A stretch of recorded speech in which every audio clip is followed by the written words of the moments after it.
scariest thing just happened to me. I broke my brand new iPhone. I dropped it on the street on the way to work. iPhone 17 Pro Max is now cracked. I didn't even do anything special. I didn't throw it. I was just a Butterfingers, and it fell out of my pocket onto the sidewalk. So I thought, what better episode than to take you with me as I learn one more thing, how to fix my new iPhone at the Apple Store with AppleCare. The drop on the sidewalk didn't just crack the glass. It dented and scratched the soft aluminum frame. And the case was also broken, so that's a bummer. Because this was a brand new iPhone, I was still within the 60-day window where I could sign up for AppleCare coverage. And yes, I quickly did it from my iPhone settings page. AppleCare is a monthly fee to help cover a chunk of the cost from damage and loss. After you buy a new Apple product, you have 2 months to sign up for the AppleCare program. Without AppleCare, the cost of repairs is more expensive, and I will break down all of that for you in detail at the end. But for the moment, just know that AppleCare has different prices depending on the product. I had 2 options for this iPhone 17 Pro Max. Covering just the iPhone would cost $14 a month, or I could get AppleCare One. It covered the iPhone and 2 additional Apple products for about $20 a month. Now, in the stress of the moment, I just picked AppleCare One, but I can cancel anytime or sign up for a cheaper plan later. Next, I went online to apple.com to book the repair appointment. Now, you can get this done at an Apple store or at one of Apple's authorized service partners. I picked the flagship New York Apple Store at 5th Avenue, but perhaps picking one of the busiest stores was not the best idea, because after 40 minutes, I discovered they didn't have the part in stock to fix it. They had no more displays for the brand new iPhone 17 Pro Max. I was told Apple would contact me when the parts come in, but I was not under obligation to get it fixed there. So I decided to try my luck again with another Apple Store appointment later that evening on the Upper East Side. And they did have the part in stock, and they could fix it for me on the same day. I just had to wait around. I left the store, I got some coffee, and I contemplated how the aluminum scuffs on the edge of this phone were not going to be fixed, and how this iPhone was not as durable as my iPhone 16 that was made of titanium. Back then, I never had to worry about AppleCare for all the dozens of times I dropped my phone. But then an hour later, I walked back in the store and it was ready for pickup, and I paid $29 plus tax for the repair. If I didn't have AppleCare, it would have cost me $379 plus tax to fix the screen. So thanks for nothing to the so-called tougher Ceramic Shield 2 glass display, and thanks for nothing to the orange Apple silicone case. But thanks a ton to the mystery repair technician who helped get my iPhone fixed the same day of my drop. I learned a ton about the AppleCare program in this journey of fixing my cracked screen, so here are some helpful facts, including how to get AppleCare if you are past the 60-day window.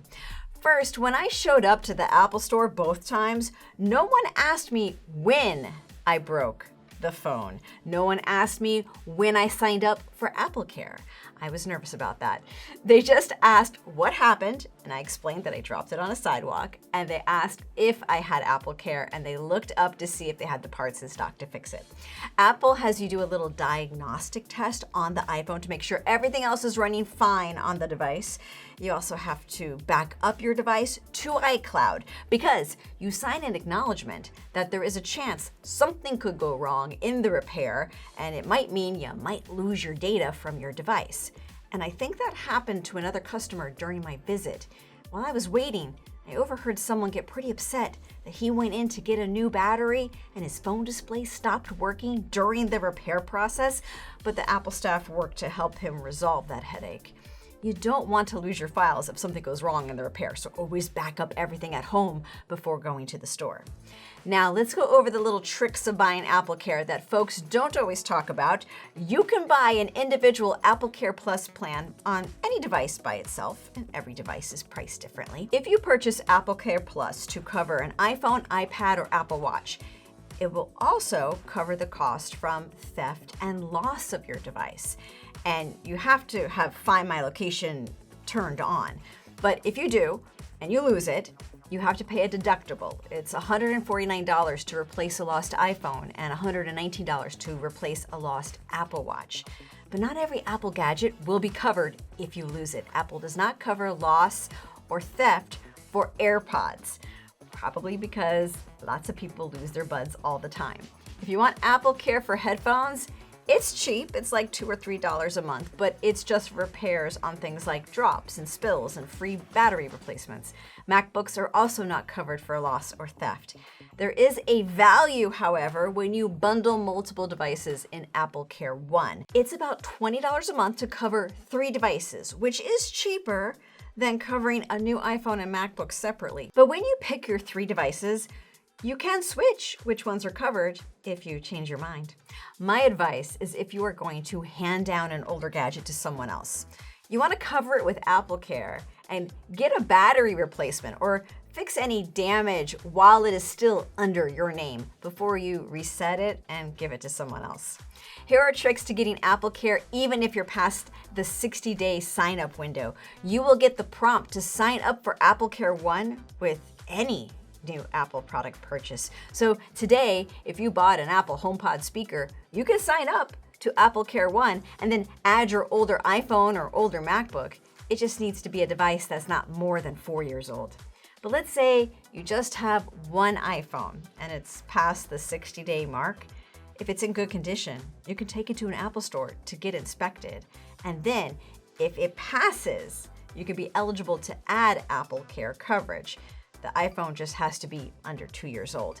And for iPads, Mac, and Apple Watches, it can only be up to 1 year old. Oh, and what if you get AppleCare and then you cancel? Well, the moment you lose AppleCare, there is a 45-day window that starts so you can sign up again. That also applies if your plan expires. That's helpful if, say, you get AppleCare One, but you want to downgrade to a cheaper plan. You got 45 days to sign up again after you cancel. I hope my little story about the cracked screen and all the stress that came with it helped you out. And I'm glad it had a happy ending. Although I am most definitely taking this Apple silicone case off and going with something tougher. I have a few to try. This one is from Casetify, but clear always shows fingerprints. And I have one here that's frosted. It's a Mag Armor Future case. And maybe I also need to buy a screen protector too. Certainly, it might be cheaper to armor up the iPhone than pay a monthly AppleCare fee, but it's always a gamble. So tell me in the comments, do you live case-free with your iPhone and you just get insurance like AppleCare? Or should I just start using better cases and cancel the AppleCare plan and hope I don't come across trouble? Share your experiences so we can learn from each other. And I'll catch you with more Apple news and tips next week with another episode of One More Thing.